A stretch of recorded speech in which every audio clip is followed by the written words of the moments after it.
여러분, 적자생존이라는 말이 있습니다. 그러니까 환경에 적응할 수 있는 능력과 힘이 있어야 살아남을 수 있다. 이제 그런 뜻이죠. 그냥 강한 자가 살아남는다 이겁니다. 그래서 오늘날 인생들은 이 힘을 소유하기 위해서, 강한 힘을 소유하기 위해서 얼마나 노력들을 하는지 모릅니다. 왜 열심히 공부합니까? 아는 것이 힘이라고 생각하기 때문입니다. 힘이 있어야 남을 지배할 수 있고, 힘이 있어야 남보다 더 많이 벌 수 있고, 힘이 있어야 출세할 수 있기 때문일 겁니다. 그래서 오늘날 사람들은 다 힘이라고 생각되는 것을 얻기 위해서 애를 쓰면서 사는 거예요. 예컨대 옛날에는요, 기운이 세면 그게 힘이었습니다. 기운이 세야 장군도 될 수 있고 이제 그랬거든요. 그것이 곧 힘이요 능력이었어. 그런데 시간이 흐르자 그게 힘이 아니라는 것을 이제 알게 되는 거예요. 이제 그것보다 더 강한 힘이 등장하니까 이제는 그게 더 힘이라고 할 수가 없더라는 거예요. 그래서 이제 기운이 센 것이 아니라 그 기운 센 사람을 움직일 수 있는 이 두뇌의 영리함이 더 큰 힘이라는 것을 알게 되자 사람들이 기를 쓰고 공부를 시키려고 하게 된 거죠. 그래서 이 부모들이 논도 팔고 소도 팔아서라도 공부를 시키고자 했던 것입니다. 이렇게 사람들은 시대를 따라서 힘이라고 생각되는 쪽으로 이렇게 움직이게 되는 겁니다. 이런 사실을 아주 잘 설명하고 있는 유명한 세계적인 학자가 있습니다. 지난 6월 27일 날 세상을 떠났습니다만 우리나라에도 잘 알려진 엘빈 토플러입니다. 1970년대에 미래의 쇼크라는 책을 썼고요. 1980년대에는 제3의 물결이라는 책을 써서 아주 세계를 떠들썩하게 했고요. 1990년대에 들어와서는 권력 이동이라는 책을 써서 또 센세이션을 일으켰던 사람입니다. 아주 시대를 꿰뚫어보는 그런 해안이 정말 탁월한 사람이었다고 할 수 있습니다. 이 사람이 벌써 1990년대에 뭐라고 주장했는가 하면 앞으로의 권력은 이동이 되는데 정보 전쟁에서 이기는 자에게 권력이 돌아간다. 이런 말을 했습니다. 그런데 사실 지금 그런 시대가 되어 있는 거예요. 지금 이 정보 전쟁 시대가 벌써 되었지 않습니까? 그리고 이제 외국으로 기업 정보와 자료를 얻기 위해서 해외 출장을 가는 그런 시대는 이미 지났지 않습니까? 인터넷이라는 정보의 바다를 집에 가만히 앉아서 돌아다닐 수 있기 때문에 그렇습니다. 지금 미국 대선에서 힐러리가 곤욕을 치르고 있는 것 중에 하나가 뭡니까? 이메일. 이 국무장관을 지내면서 국가 정보를 이메일로 이렇게 흘렸다는 것인데 여기에서 힐러리가 거짓말을 했다고 해서 지금 곤욕을 치르고 있지 않습니까? 또 트럼프는 러시아에 해킹을 요구하는 듯한 말을 해가지고 또 난리가 났었지 않습니까? 이게 전부 다 정보에 관한 얘기들이거든요. 대통령이 힘이 있는 것이 사실이지만 그 대통령도 꼼짝 못하게 만드는 권력이 정보를 쥐고 있는 사람이라는 거예요. 그렇다면 여러분은 힘이 될 만한 정보를 가지고 계십니까?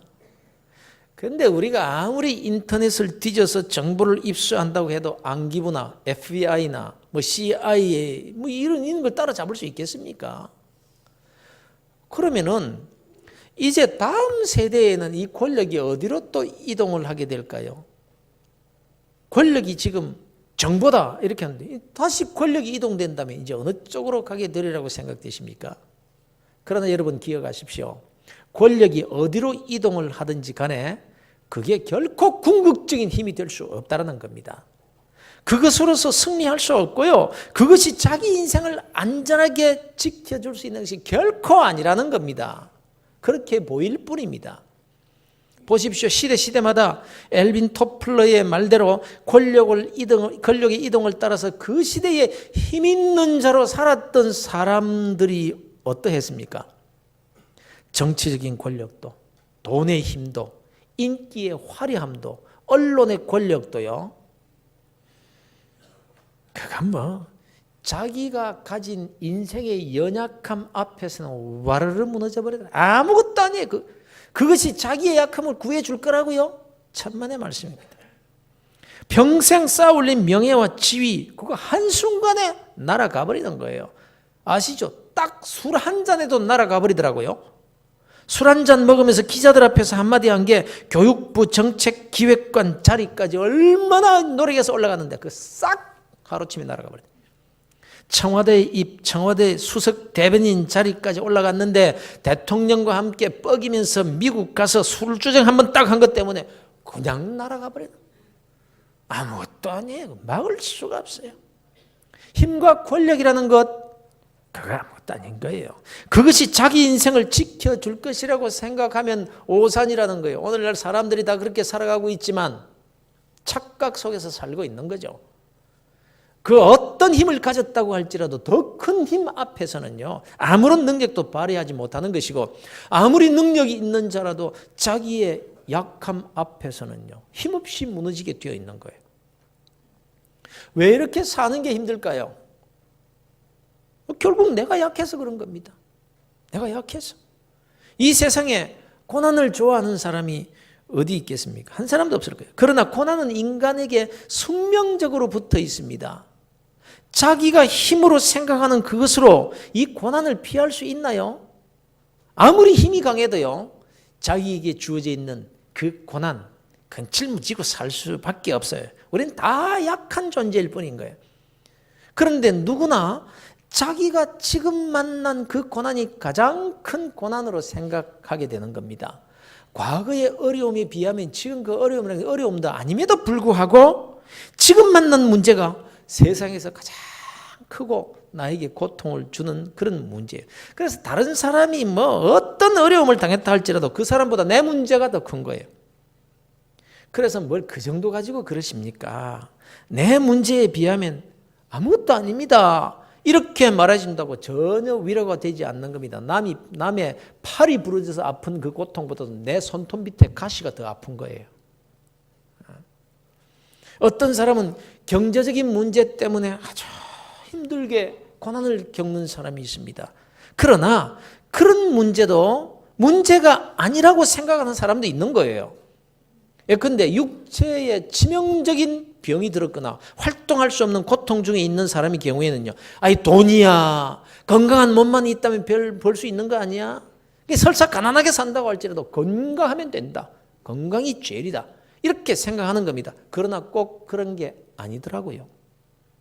사지가 멀쩡하고 건강한 사람이지만 잠 못 이루는 고통 속에 신음하다가 견디지 못해서 스스로 목숨을 끊는 사람이 세상에 얼마나 많습니까? 육체의 고통을 당할 때는 이 병고침만 고침을 받을 수 있다면은 이제 정말 신실하게 멋지게 인생을 살아보겠다라고 생각을 합니다. 지난 목요일 아침에 유명한 야구 해설가인 하일성 씨가 스스로 목숨을 끊었습니다. 목매에서 목숨을 끊었습니다. 그런데 지금부터 15년 전 그가 심근경색으로요, 죽음 직전까지 갔는데 3번의 수술 끝에 기적적으로 다시 살아난 사람입니다. 그래서 투병생활하는 사람들에게 용기를 주고 포기하지 말라, 살 수 있다라고 하면서 얼마나 많은 사람들에게 생명의 소망을 불어넣어 줬는지 몰라요. 그런데 그렇게 기적의 투병생활을 통해서 살아났고 한 해의 강연을 200회나 넘게 다닐 정도로 건강을 회복했는데 이제 와서 왜 죽습니까? 이러자고 그렇게 수술을 3번씩이나 해가면서 그렇게 몸부림치면서 살겠다고 그렇게 애를 썼던가요? 사람들은요, 저마다 그 고통이 어떤 고통이건 지금 내가 가지고 있는 그 고통이 가장 큰 거예요. 사랑하는 성도 여러분, 그렇다면 지금 여러분이 가진 고통은 어떤 고통입니까? 견딜 수 없는, 아무도 모르는 그 고통이 있다면 무엇이냐라는 말입니다. 그 고통 때문에 괴로우시죠? 빨리 내게서 없어지기를 바라시죠? 다른 사람들이야 뭐 대수롭지 않게 생각들을 하고요, 내 집안 식구들도 내 마음의 고통을 몰라요. 그러나 여러분 꼭 한 가지 기억하시기를 바랍니다. 누구에게나 누구에게나 자기 힘으로 어찌할 수 없는 고난과 고통은 다 있다는 겁니다. 멀쩡해 보여도 말입니다. 인간 존재 자체가 가시덤불과 엉겅퀴로 인한 고난이 숙명적으로 주어져 있는 거예요. 초등학생에게도 목숨을 끊어야 될 만한 고통이 있는 거예요. 젊은 청년들요, 장년들만, 사업하는 사람들만 고통이 있는 게 아니에요. 어려움이 있는 게 아니에요. 모든 인생에게는 숙명적으로 가시와 엉겅퀴를 헤쳐매는 고난이 주어져 있는 것입니다, 여러분. 위대한 바울 사도에게도 치명적인 약점이 있었습니다. 하나님, 내 몸을 찌르는 이 가시 좀 빼주십시오. 내가 기도하면 다른 사람의 병도 고치시고 귀신도 내어 쫓아주시고 죽은 자도 살려주셨으면서 왜 내 병은 고쳐주시지 않는 겁니까? 여러분, 이 바울의 이렇게 기도하는 심정을 여러분 얼마나 이해하고 계신다고 생각하세요? 저는 이해합니다. 누구보다도 너무나 처절하게 저는 이해가 됩니다. 여러분 아시다시피 과거에 제가 기침을 한번 하면요 2달, 3달을 했었잖아요. 설교 중에 제가 기침을 할 때에 저보다 여러분들이 더 애를 쓰셨고 듣는 여러분들이 더 힘드셨잖아요. 오죽했으면요 하여간 기침에 좋다는 약들을 성도님들이 들고 오시는데 전해져 내려오는 민간요법이 그렇게 많은 줄 제가 몰랐습니다. 약이 얼마나 많은지 몰라요. 그럼에도 불구하고 낫지를 않을 때 저도 괴롭고 여러분도 얼마나 괴롭다는 말입니다. 그런데요, 여러분들은 그때 저의 고통을 다 이해 못하십니다. 제가 그러고 있는데, 그런 상태에 있는데 몸 아프다고 기도해달라고 제 방을 찾아오시는 분이 계시잖아요. 그러면 제 귀에 이런 말이 들리는 거예요. 네 병이나 고쳐라. 자기 병도 못 고치는 주제에 뭔 남의 병 고쳐달라고 기도를 해? 이 고통을 여러분 이해하시겠습니까? 제 귀에 들려오는 이 말을 듣는 저의 영혼의 고통을 여러분이 쉽게 이해하실 수가 있겠느냐는 말입니다. 하나님, 제가 바울입니다. 제가 바울 아닙니까? 제가 사도 아닙니까? 저를 찔러대는 이 가시 좀 빼주세요. 가시 빼달라고 저에게 찾아오는 사람이 얼마나 많습니까? 그런데 내 몸의 가시도 못 빼는 주제에 누구의 가시를 뺀단 말입니까? 제가 하나님의 종이 맞습니까? 정말 하나님이 나를 사랑하시는 겁니까? 제발 제 가시 좀 빼주세요. 바울이 다른 병든 사람을 위해서 기도할 때 2번 기도하지 않았습니다. 그런데 자기의 가시를 빼달라고 3번씩이나 간절하게 기도했다는 거예요. 그런데 주님의 대답은 내 은혜가 내게 족하도다, 이 말씀이었습니다. 가시가 아니라 은혜라고 말씀하시는 거예요. 그 이유가 이겁니다. 이는 내 능력이 약한 데서 온전하여 짐이라. 바울아, 네 약점? 내 약함 때문에 걱정해? 아니야. 왜 내가 모르겠냐? 나는 널 위해 십자가를 졌는데 내 고통을 모르겠냐? 십자가에 못 박힌 손이 찢어지고 솔등에 뼈가 으스러지고 창에 찔린 옆구리에서 흘린 그 피와 물이 너를 위해서 흘렸는데 내가 내 고통을 외면하고 모른 체 하겠느냐? 그러나 바울아, 너 내 힘으로 사는 게 아니야. 하나님이 베풀어 주시는 은혜가 아니면 그 어떤 누구도 자기 힘으로 살 자가 없는 거야. 바울, 내가 약하기 때문에 내가 필요한 거 아니냐? 내가 내 약함을 붙잡아주면 되잖아. 그러면 내 약함 때문에 네가 오히려 온전해질 수가 있게 되는 거야. 이때 바울이 깨닫습니다. 아, 그렇구나. 내 약함이라는 것이 약한 게 아니구나. 나의 약함이 오히려 복이구나. 내가 약하기 때문에 주님께서 그 능력으로 붙들어 주시는 것이구나.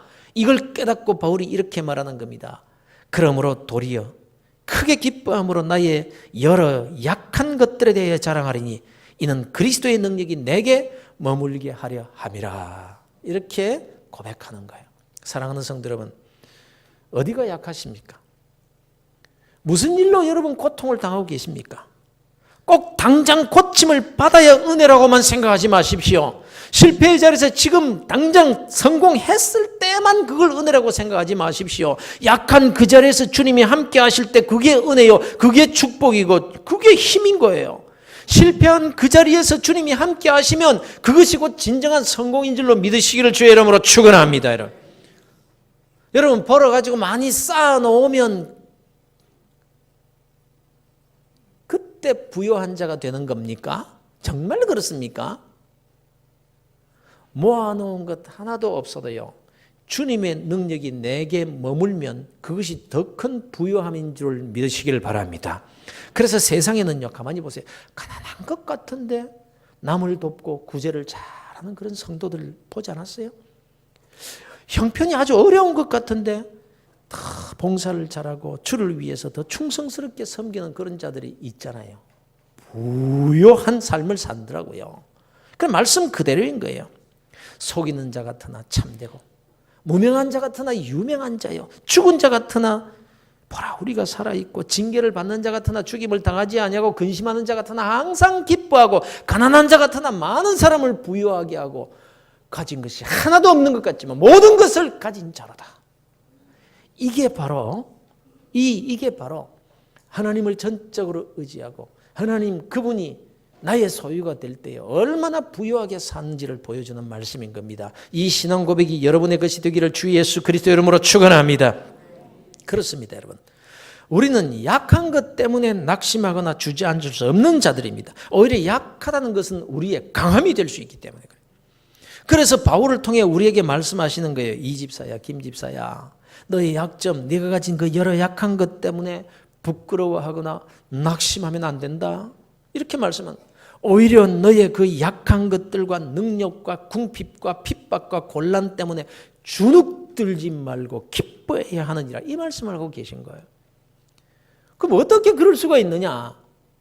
네가 약할 그때에 나 주 여호와가 하늘과 땅의 모든 권세를 가진 주님께서 너의 약함을 딱 붙들어 주시면 강하고 온전하게 될 것이기 때문에 네가 약한 것 때문에 걱정하지 마. 없다는 것 때문에 걱정하지 마. 내가 있잖아. 이게 하나님께서 오늘 우리에게 주시는 위로의 말씀인 것입니다. 그러니 생각해 보십시오. 이렇게 되면은 내가 약하면 약할수록 더 강해지게 되는 거잖아요. 하나님의 능력으로 살게 되니까. 그렇다면 이제 이 교훈의 말씀을 따라서 나의 약함을 자랑해야 되겠는데 뭘 어떻게 자랑하라는 말입니까? 지금이 여러분 어떤 시대입니까? 이 시대는요, 자기 PR 시대입니다. 적극적으로 자기를 소개하고 자기의 장점을 알려야 하는 시대입니다. 이렇게 하지 않으면 이 경쟁 사회에서 어떻게 살아남을 수가 있겠습니까? 그래서 자기의 약점은 가능하면 숨기고 자기의 장점만 나타내도 부족한 시대에 자기의 약한 것을 자랑하라니요. 정말 이렇게 살다가 실패하고 말 겁니다. 어디 취직이나 하겠어요? 취직하겠다고 가서 면접을 보는데 나는 이게 약합니다. 나는 일을 못합니다. 자꾸 그러면 그 취직 되겠어요? 그렇다면 본문을 통해서 주시는 교훈의 참뜻이 무엇이겠느냐라는 것입니다. 나는 이렇게 약합니다. 나는 이래서 바보입니다. 나는 형편없는 사람입니다. 이런다고 해서 누가 야, 그 사람 참 겸손한 사람이다 이러면서 알아주고 뽑아줄 것 같습니까? 오히려 이런 사람이라면 이 자아가 건강하지 못한 사람 아니야. 이게 패배의식 속에서 살아가는 사람이 아니야. 형편없는 사람이네. 이럴 것입니다.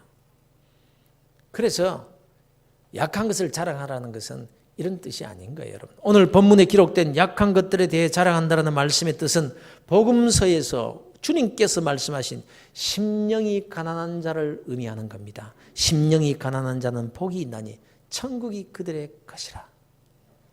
심령이 가난한 자란 하나님 앞에서의 철저한 무능에 대한 인식을 말하는 거예요. 사도 바울이 이런 말을 했습니다. 나는 내 육체를 신뢰하지 않는다.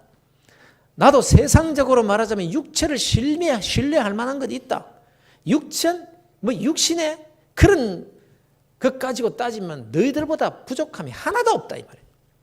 그래서 8일 만에 내가 할례를 받았고 이스라엘 족속이고 베냐민 지파고 히브리인 중에 히브리인이고 율법으로는 바리새인이고 율법의 의로는 흠이 없는 자다.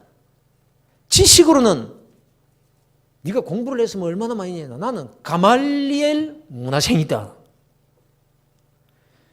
그러면서 그렇지만 이런 것들은 주님 앞에서 나는 다 배설물로 여긴다.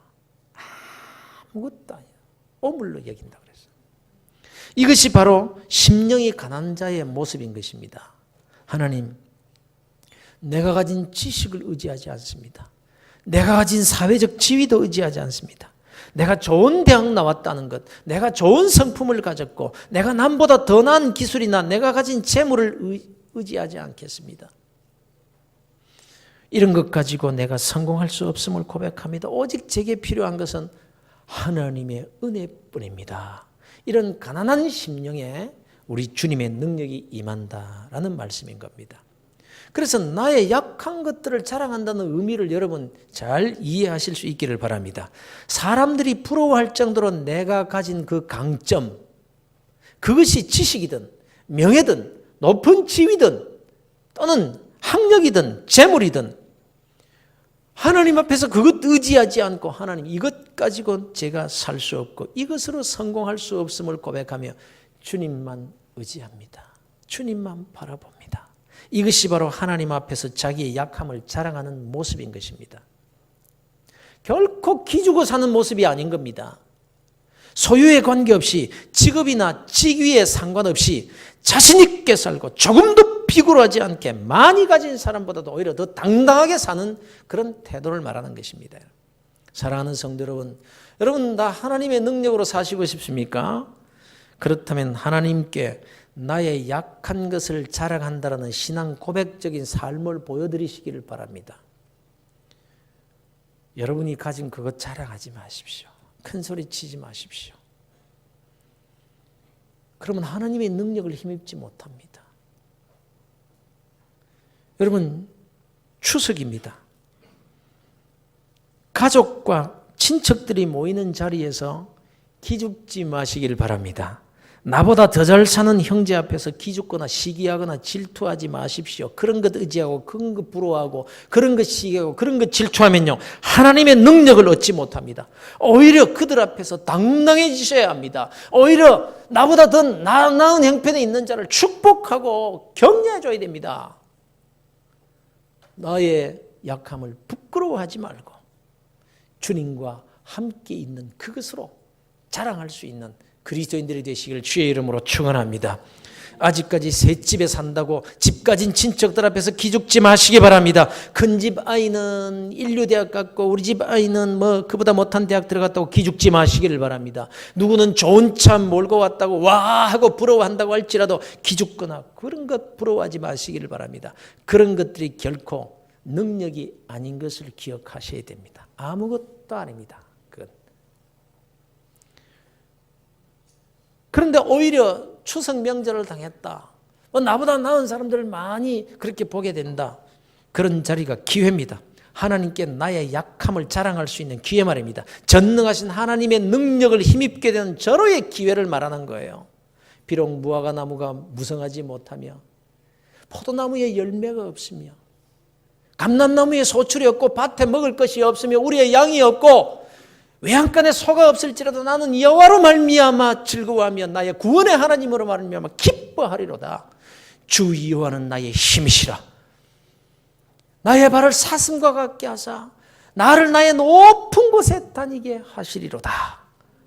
여러분, 이것이 심령이 가난한 자예요. 약한 것을 자랑하는 신앙 고백의 태도라는 거예요. 주 여호와가 나의 힘이시라. 나의 발을 사슴과 같게 하사 나를 나의 높은 곳으로 다니게 하시리로다. 여러분, 무엇이 은혜입니까? 무엇이 축복입니까? 우리가 무엇을 얻으려고 그토록 애를 쓰고 사는 겁니까, 여러분? 주 여호와가 나의 힘이시라. 하나님의 능력을 자기의 힘으로 믿는 자에게 주시는 하나님의 은혜와 축복이 뭐냐? 돈입니까? 권세입니까? 아파트입니까? 아니에요. 나를 나의 높은 곳으로 다니게 하시리로다. 이게 가장 큰 축복인 거예요, 여러분. 나의 높은 곳이 어디입니까? 나의 높은 곳. 가장 높은 만족도를 말하는 것입니다. 소유와 무슨 환경에 상관없이 항상 나의 최고 높은 곳, 최고 만족한 그곳, 행복의 지수가 가장 높은 그곳에 살게 하시리로다. 뭐가 축복입니까, 여러분?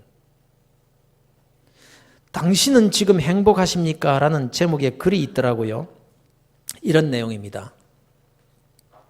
한 부부가 숱한 고생을 하면서 돈을 모아 80여 평의 아파트를 장만했습니다.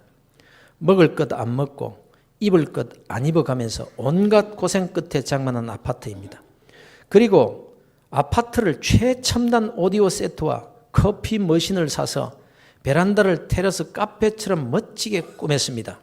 그러나 그렇게 잘 꾸며놓았지만 거기에서 행복을 누릴 틈이 없었습니다. 더 바빴습니다.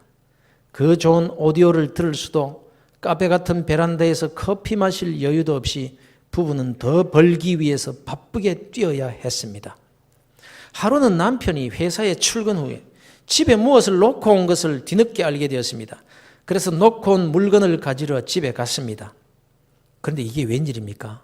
가정부가 음악을 틀어놓고 커피 머신에서 커피를 뽑아서 베란다 테라스 카페 흔들리지에 앉아서 그 모든 시설을 즐기면서 향유하고 있는 게 아니겠습니까? 이런 글인데요. 누가 자기의 높은 곳에서 사는 겁니까? 벌어서 뭐 하게요? 사람들이 열심히 사는데 모든 것 갖추어 놓고 가질 만큼 가졌으면서도 행복 지수의 가장 낮은 곳에서 사는 거예요. 그 이유는 심령이 가난하지 못해서 그렇습니다. 자기의 약함을 부끄러워하기 때문에 그래서 더 강해지려고 더 벌어서 더 모아야 더 높이 올라가야 이러면서 자기보다 높은 곳만 바라보면서 늘 자기의 가장 낮은 곳에서 불행하게 살아가고 있는 거예요. 그럼 언제 행복할 건데요? 언제? 사랑하는 성도 여러분, 지금 여러분이 사랑하는 아내와 남편과 함께 주어진 바로 그 자리에서 차도 마셔가면서 높은 곳에서 사시기를 주의 이름으로 축원합니다. 내 집 마련하고 나면 돈 더 벌고 나서 아이 대학 보내놓고서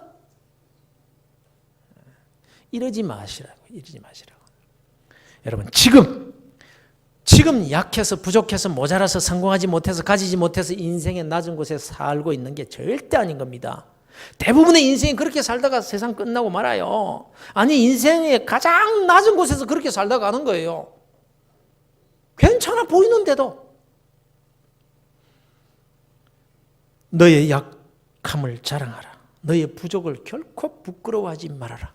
세상의 강함과 부요함과 높은 지위와 많은 소유가 너의 높은 곳에서 살게 해주는 것이 결코 아니니라. 주 여호와가 너의 힘이라. 그가 너를 너의 높은 곳에 다니게 해주실 것이라는 것을 기억하며 살아야 되느니라. 사랑하는 성도 여러분, 약하십니까? 기죽지 마시기를 바랍니다.